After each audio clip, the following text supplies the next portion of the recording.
What can art education provide for students with special needs that the other subjects can't?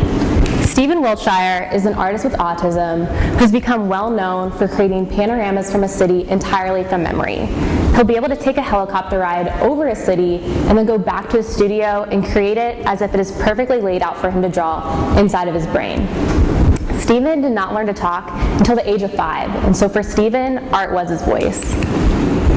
I've been able to take multiple courses in special education through my time here at Miami University, and through these courses, it has really been made known to me just how different the art classroom is from the other subjects. The teachers in these classes would always have to make the disclaimer that certain things would look different for the art classroom or the art teacher, and a lot of times they wouldn't give solutions. Some of these notions would include that art teachers wouldn't participate in IEP meetings, as well as might not receive teacher aides. A lot of people view these differences as a negative, but I want art educators to view these as a positive and see the uniquenesses and the differences of the art classroom as a possibility to help students with special needs in ways that wouldn't be possible in the other subject areas. So how is the art classroom so different from the other subjects? For one, the art classroom has a more open environment for students where they can have a greater voice in their projects and discover new ideas. Some of these new ideas can include anything from hope or identity or adversity, and the teacher can present these topics within his or her lessons. I observed in a 6th grade art classroom that did just that. The teacher had a lesson unit that was all about the idea of hope. She first started the lesson by having the students engage in a discussion over what hope meant to them. What is hope? When do you need it in your lives?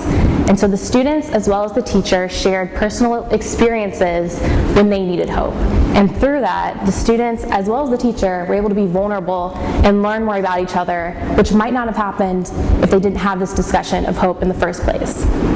I remember a student in particular who created an image of her and her family alongside a burning house, and they were standing by the fire truck. They did this because the teacher had them create a visual representation of what hope meant and then shared it with the community of the school. So she created the image of her and her family outside of a burning home because a couple years ago, her family's house was burned down. And so from that, she really needed hope because her family lost a lot of important things. Besides these new ideas, the art classroom also provides a change of pace from the everyday routine from the other subjects. And students can begin to explore their own creative expression, as well as learn alongside their peers, where in the other subjects, they might be pulled out and put into special education. So there's obviously a lot of differences, but how do these differences benefit students with special needs? Students with special needs can begin to find success in the art classroom, where they might not feel as successful in their other subjects. I remember a student in high school who I was friends with who has a learning disability, and she would always tell me that she didn't feel successful in her other classes. She felt like she couldn't keep up or like she couldn't belong. But when I took AP Art with her, she began to see herself in a new light and saw her strengths and her talents as valued and important. And so from that, she was able to see herself in a higher regard. Socialization skills can also be improved on just because of the very nature of the art classroom itself. With critiques and peer feedback and discussions that are always going on, it just gives a good opportunity for students to talk to their peers and develop conversations that might not be developed in the other subjects. Development and coordination can also be achieved through the different use of materials and mediums that can be explored in the art classroom. Students with special needs can begin to develop their motor skills by the use of these different mediums. Self-recognition can also be explored because of the new ideas, where a teacher could have a lesson unit that could be all about the idea of identity, and she could promote students to think about what makes them unique or what is their heritage, and students with special needs can then discover what is their cultural identity or what makes them them, and they can use these characteristics in creating a self-portrait. So looking at the differences and the benefits, what do other art educators have to say from their experiences of working with students with special needs? Because there's obviously going to be challenges, but it's important to know that you aren't alone and there's people that you can reach out to for help, such as other art educators in your community or other school professionals or special educators. So I wanted to share with you guys the most memorable tips that I have either read about or experienced from teachers that I've observed through my time studying art education. The first one is to focus on what your students can do instead of what they can't. A teacher that I observed that specifically did this was, she said that she never even looks at the IEPs of her students unless she really has to. She says by approaching each class in this way, she's able to not pass judgments of the students, and she can push all of them to their full ability. She said that she personally breaks down all of her lessons to easy to follow steps so every student can feel more confident and comfortable in tackling those harder projects.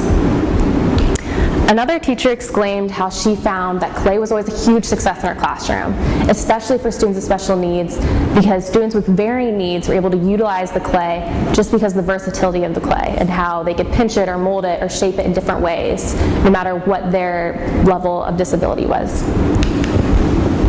Another teacher explained the importance of knowing your students, and with that, knowing when to reach out to parents. She said it was important to reach out to parents and ask them, does your child have any limitations or restrictions that I should know about? By reaching out to parents, you can begin to build partnerships and trust so you can better support their child and make them feel more comfortable as well. With knowing your students, it's important to know what makes them uncomfortable.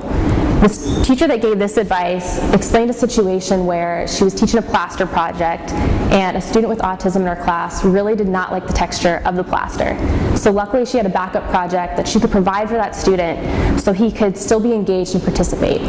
She talked about the importance of having backup projects so when things do go wrong or don't go as expected, you can have a backup plan for students so they can still participate in your classroom. So, are you guys up for the challenge and the great responsibility that comes with being an art educator? There's obviously going to be challenges of working with students with special needs. There's going to be challenges working with any student because all students are different and every situation is going to be different. But if we as art educators can see the differences and the uniquenesses of our classroom and see the possibilities that those can have on students with special needs, I know we can make a huge impact, just as Stephen Wiltshire was able to find his voice through art. Thank you.